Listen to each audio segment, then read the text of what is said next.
এটাকেই রব্বুল আলামিন বলেন, ইয়া আইয়ুহাল্লাযীনা আমানু إذا نودي للصلاة من يوم الجمعة فاسعوا إلى ذكر الله وذروا البيع ذلكم خير لكم إن كنتم تعلمون فإذا قضيت الصلاة فانتشروا في الأرض وابتغوا من فضل الله واذكروا الله كثيرا لعلكم تفلحون رب العالمين বলেন, যখন তুমি ব্যস্ত থাকো কাজে, যখন তুমি ব্যস্ত থাকো কাজে, আযান হলে ছুটে যাও নামাজে।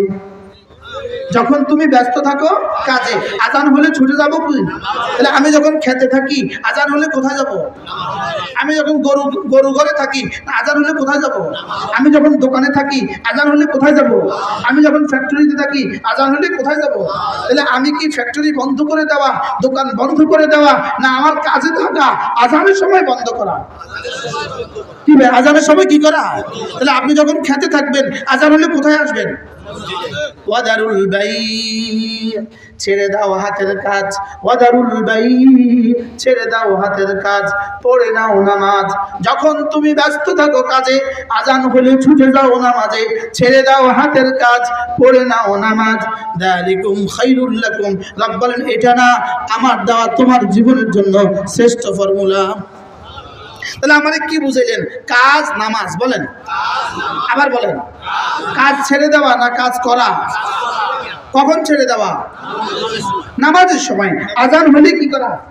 ওয়াদারুল বাই', ছেড়ে দাও হাতের কাজ। যদিও উলামায়ে কেরাম যদিও বেচা কিনা বলেছেন, এখানে বেচা কিনা দ্বারা কি মুরাদ? হাতের কাজ। যত কাজে তুমি থাকো, যারা মোতালা আছেন মোতালা করেন, আপনি আযান হয়েছে মোতালা বন্ধ করেন।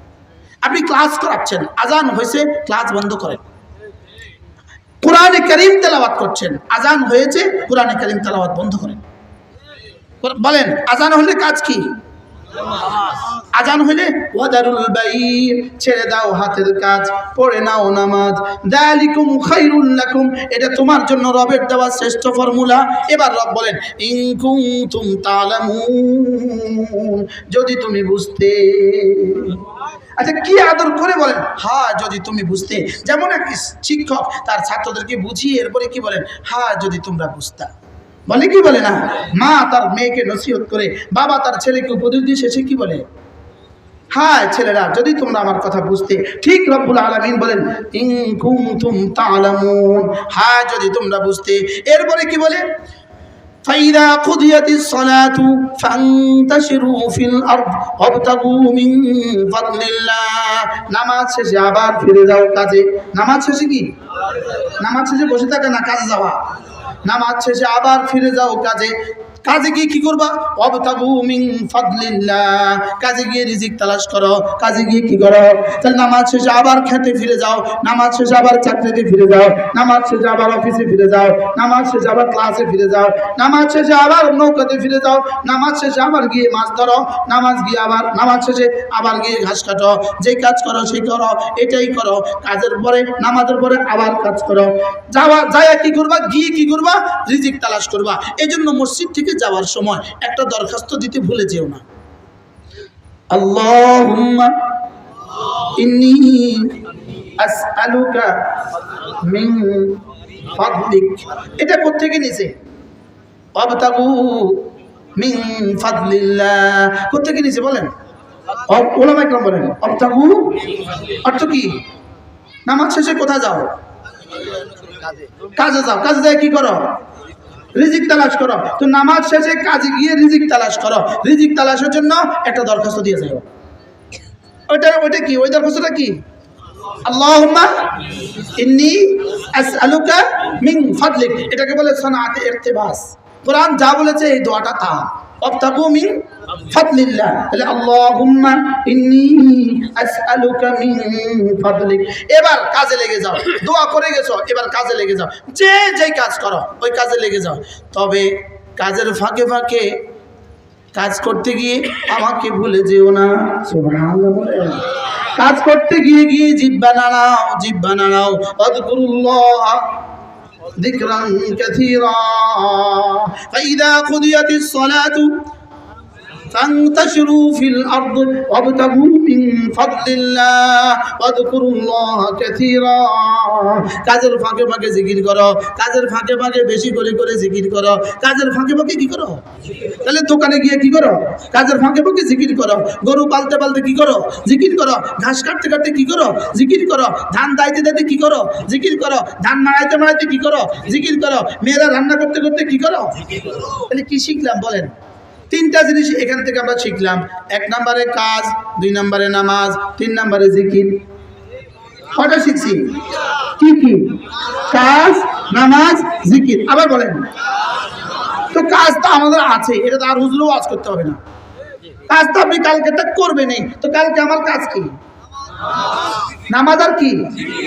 হুজুর ওয়াজ বুঝছে তো মশা, ওয়াজ বুঝছেন তো? কি কি কাজ? কালকে আমার ডিউটি কি? আর কি? আবার বলেন। এই জন্য আমি বলি, বলেন নামাজ জিকির। আবার বলেন, সবাই বলেন। আগামীকালের ডিউটি কি? নামাজ জিকির। নামাজ জিকির, নামাজ জিকির, নামাজ জিকির মুসলমানের জান। নামাজ ছাড়া ইমানদারের বাঁচে কেমনে প্রাণ? জিকির ছাড়া ইমানদারের বাঁচে কেমনে প্রাণ? জিকির নাই, নামাজ নাই, এটা মানুষ না, এটা হুবহু গরু আর ছাগল। না না, গরু আর ছাগল না, বালহুম আদল, এটা গরু আর ছাগলের চেয়েও নিকৃষ্ট। এটা যে নামাজ নাই যার, ইসলামে অংশ নাই তার। বলেন, ইসলামে অংশ নাই কি তার? হাজার হাজার মানুষের দেশে কাজ করে, নামাজ পড়ে না, এমন মানুষের দেশে আছে না নাই? এরা কি কোন তালিকায় পড়ে? কি ভালো না? না, আরো জঘন্য, আরো জঘন্য, আরো জঘন্য। বারহাল চলেন আমরা নিয়ত করি, আজ থেকে 5 ওয়াক্ত নামাজ নিশ্চিত করবো তো ইনশাআল্লাহ, জামাতের সাথে পড়বো তো ইনশাআল্লাহ। আল্লাহ তৌফিক দান করেন। এরপরে প্রতিদিন কিছু না কিছু জিকির আজকাল করবো তো ইনশাআল্লাহ। আল্লাহ রাসূল বলেন, এরপরে যদি কোনো মানুষ প্রতিদিন 5 ওয়াক্ত নামাজের পড়েন, আবার পড়ে 33 বার সুবহানাল্লাহ, 33 বার আলহামদুলিল্লাহ, 34 বার আল্লাহু আকবার, রাসূল বলেন এভাবে হবে 100 বার, 5 নামাজ হবে 500 বার, মিজানে উঠে যাবে 5000 বার। আগে মোট কত হয়েছে? 2500। এখন কত? মোট কত হয়েছে? 7500 বার। এবার বলুন তো দেখি, $7500 যদি একজন মানুষের প্রতিদিন বেতন হয়, এই মানুষের জীবন কেমন? 7500 দিনার যদি প্রতিদিন বেতন হয়, এই মানুষের জীবন কেমন? রাখেন 7500 দিনার, 7500 টাকাই যদি প্রতিদিন বেতন হয়, এই মানুষের জীবন কেমন? তো এবার 7500 তাসবিহ যদি একজন মুসলমানের প্রতিদিন আমলনামা জমা হয়, এই মানুষের দাম কেমন হবে? কি সহজ না কঠিন বলেন? কি পরিমাণ সহজ? কেমনে পড়বেন? এক নিঃশ্বাসে একবার। বলেন, এক নিঃশ্বাসে কয়বার? বেশি পড়া এটা আল্লাহ তাআলার কাছে মতলুব না, এটা আল্লাহ চান না। বেশি করো এটা চান না, সুন্দর করো এটা চান। হ্যাঁ, জিকিরের বেলা একটা শব্দ আছে, জিকির বেশিও করবা, সুন্দরও করবা। সুবহানাল্লাহ কয় না? জিকিরের বেলায় কয় শব্দ আছে? কি কি? ইয়া আইয়ুহাল্লাযীনা আমানু যিকুরুল্লাহা যিকরান কাসীরা। জিকির বেশি বেশি করবা, বেশি বেশি। তবে বেশি বেশি করতে গিয়ে যেন অসুন্দর হয়ে না যায়। আল্লাযী খালাকাল মাউতা ওয়াল হায়াতা লিয়াবলুয়াকুম আইয়ুকুম আহসানু আমালা। জিকির বেশি করতে করতে গিয়ে যেন অসুন্দর হয়ে না যায়, এটা যেন সুন্দর হয়।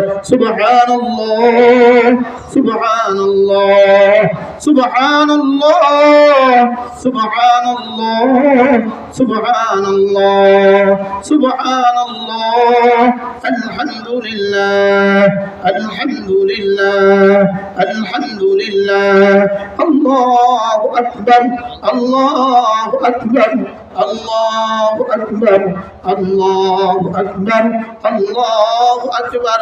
আমরা আগে কেমনে করতাম? আমি ব্যক্তিগতভাবে আমি আগে কেমনে পড়তাম? এভাবে পড়তাম। দেখেন আমারটা আপনাদের সাথে মিলেনি। দেখেন সুবহানাল্লাহ, সুবহানাল্লাহ, সুবহানাল্লাহ, সুবহানাল্লাহ, সুবহানাল্লাহ, সুবহানাল্লাহ, সুবহানাল্লাহ, সুবহানাল্লাহ, সুবহানাল্লাহ, সুবহানাল্লাহ, সুবহানাল্লাহ, সুবহানাল্লাহ।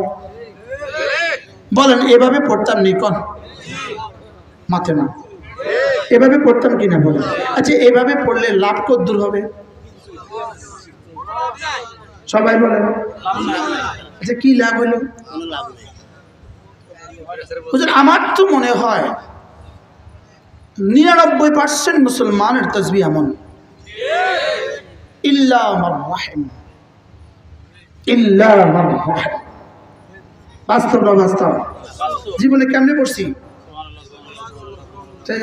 মুরব্বীগঞ্জে কেমনে পড়ছেন?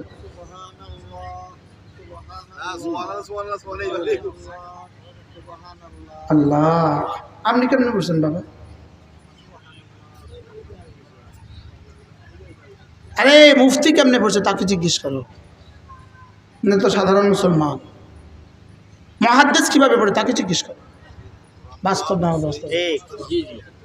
যে শুদ্ধ পারে কারি সাহেব তাকে জিজ্ঞেস করো। যিনি বার মাখরাজ শিখায়, কলকলার সাথে বলিতে হয় আব আব ওব ইব, তাকে জিজ্ঞেস করেন সুব কেমনে পড়ছে সুব। তো আপনি এতক্ষণ বা কলকলা শিখালেন, সুবের বারে কলকলা করলেন না কেন? কি আপনি হা হলকের কি হইতে মধ্যখান হইতে হা আইন হা। আচ্ছা, এখন আপনি সুবহানাল্লাহ কি পড়লেন? এটা বক্তা সব কি বলে? বলেন সুবহানাল্লাহ। বক্তা কি বলে? বলেন সুবহান। বক্তা কি কইছে? তো বার কলকলা গেল কই, হার গেল কই? এবার লফজ আল্লাহ পর করিয়া পড়িতে হয় কি? ইনি বিখ্যাত কারি সাহেব, মোমিনবাড়ি মাদ্রাসার ওস্তাদ ছিলেন। কারি আবুল বশর সাহেব রহমতুল্লাহ আলাইহি মোমিনবাড়ি, যিনি মোমিনবাড়ি হুজুর ছিলেন, হুজুরের ছাত্র। এরপরে মোমিনবাড়ি পড়াইছে। তাহলে কারিটা কেমন? সুবহানাল্লাহ। হা বাতাসে ছেড়ে দিতে হয়। হা বাতাসে কি আসলে মূল শব্দ সুবহানাল্লাহি, ওয়াকফের সময় জাজম সুবহানাল্লাহ। একবার একবার একবার পড়ে একবার। আল্লাহর কসম, একজন মুসলমানের জীবনে আর কোনো পুঁজি নেই, শুধু ঈমানটা কলিজায় আছে আর সুবহানাল্লাহ একবার আছে। এই মুসলমান নিশ্চিত জান্নাতি। কি একবার সুবহানাল্লাহ। আল্লাহ রাসূল বলেন উহুদের চেয়েও ভারী। একবার পড়লে যদি শুদ্ধ পড়লে 10 টাকা, অশুদ্ধ পড়লে 1 টাকা। আপনি কি পরিমাণ শুদ্ধ করতেন? যদি শুদ্ধ পড়লে 100 টাকা, আরো শুদ্ধ করলে 1000 টাকা, আরো শুদ্ধ করলে 10,000 টাকা, আরো শুদ্ধ করলে 1 লাখ টাকা। যদি বলেন শুদ্ধ পড়তাম না অশুদ্ধ পড়তাম? এখন কি পরিমাণ অশুদ্ধ বানাইছে জিন্দেগি। আলহামদুলিল্লাহ রাব্বিল আলামিন আর রহমানির রহিম, কি বানাইছেন? এটা দিয়ে জান্নাতে যাবেন। হ্যাঁ বলেন, এটা দিয়ে জান্নাতে যাবেন। আপনারা বলুন, আপনারা বুঝি নোয়াখালী দেখেন যে এই ওয়াজ করার লেগে, এত সহজ ওয়াজের লেগে কি? আমি মনে করি আমার যদি একবার সুবহানাল্লাহ একজন মুসলমানকে একবার বলে যদি শুদ্ধ করে দিতে পারি, আমি আমার লাভে বলি, লাভে লাভে। আমি কি লাভে? আমি লাভে বলি, আমি আমার লাভে বলি। আল্লাহ আমি আমার লাভে বলি। একটা বর্ণ আছে হা, এই বর্ণটা যদি কারো অশুদ্ধ হয় তার নামাজ অশুদ্ধ, তার সূরা ফাতিহা শেষ, তার রুকু শেষ, তার সিজদা শেষ, তার তাশাহুদ শেষ, তার জব শেষ, তারা থাকলো কি? প্রথম শব্দ সুবহানা, সুবহানাকাল্লাহুম্মা। বলেন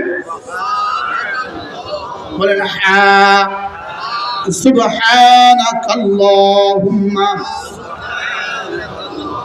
ওয়া বিহামদিকা ওয়া তাবারাকা ইসমুকা ওয়া তাআলা জাদ্দুকা ওয়া লা ইলাহা গায়রুকা।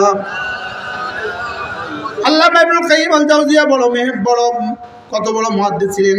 এই উম্মতের জন্য কি দারুণ রাহনুমাই করেছেন। তিনি বলেন, রব্বে কারীম কালিমায়ে তয়্যিবার মধ্যে হা কেন দিলেন না? কালিমায়ে তয়্যিবার মধ্যে যদি হা দিত, উম্মতের কালিমায়ে তয়্যিবাটাও আর সহি থাকতো না। বাস্তব না বাস্তব? উম্মত তো কালিমায়ে তয়্যিবাটা আর সহি থাকতো না। যদি কফ কালিমায়ে তয়্যিবার মধ্যে দিয়ে দিতেন, তাহলে উম্মতের কালিমায়ে তয়্যিবা সহি থাকতো না। এই জন্য রব বড় ভালোবেসে কালিমায়ে তয়্যিবাকে 3টা বর্ণ দিয়ে শেষ করে দিয়েছেন। লা ইলাহা ইল্লাল্লাহ। যদি হা দিয়ে দিতেন, যদি হইতো লা ইলাহা ইল্লার রহমান, তাহলে রহমান আপনি পারতেন না, আপনার কালিমায়ে তয়্যিবা অশুদ্ধ হয়ে যেত। কি যদি বলতো লা ইলাহা ইল্লাল খালিক, তাহলে যদি খালিক বলতো, আপনার কাফ তো হইতো না, আপনার কালিমাটা অশুদ্ধ হয়ে যেত। এই জন্য রব বড় ভালোবেসে কালিমায়ে তয়্যিবার মধ্যে এমন কোনো বর্ণ দেন নাই যে বর্ণের মধ্যে কঠিন কিছু আসে। কি পরিমাণে ইহসান করছে রব বলেন। পৃথিবীতে একটা মাত্র বাক্য আছে, একটা মাত্র বাক্য, যেটা বলতে জিহ্বাই যথেষ্ট, ঠোঁট লাগে না। আব্বা বলতে ঠোঁট লাগে, মা বলতে ঠোঁট লাগে, পানি বলতে ঠোঁট লাগে, মায়ের চেয়ে সহজ কোনো শব্দ নাই, এটা বলতেও কিন্তু ঠোঁট লাগে। লেকিন পুরো একটা বাক্য কালিমায়ে তয়্যিবা বলতে ঠোঁট লাগে না। লা ইলাহা ইল্লাল্লাহ, ঠোঁট লাগছে। কেন ঠোঁট লাগলো না? আল্লামা ইবনুল কাইয়্যিম আল জাওজিয়া বলেন, এই জন্য ঠোঁট লাগে নাই, কারণ ঠোঁট যদি খোদা না খাস্তা কারোর দাঁত এতটা লম্বা হয়ে যায়, তার ঠোঁট মিলাতে পারে না, সে কালিমাটা পড়তো কিভাবে? কারণ যদি খোদা না খাস্তা হাসপাতালে আইসিইউতে সব মুখে যদি 5 লাগানো থাকে, এই লোকটা ঠোঁট মিলাইতে পারে না, শেষ কালেমা তার কেমনে বাইরিত? এই জন্য রব্বুল আলামিন এটা ধরেন 5, লা ইলাহা ইল্লাল্লাহ। কোনো অসুবিধা হয়েছে? হ্যাঁ, যদি এটাও যদি এখানে যদি কাফ দিয়ে দিতেন, এখানে যদি দদ দিয়ে দিতেন, এখানে যদি সদ দিয়ে দিতেন, আমরা হাজারো মানুষ পারতাম না। এই জন্য রব্বুল আলামিন কালিমায়ে তয়্যিবাকে এতটা সহজ করে দিয়েছে।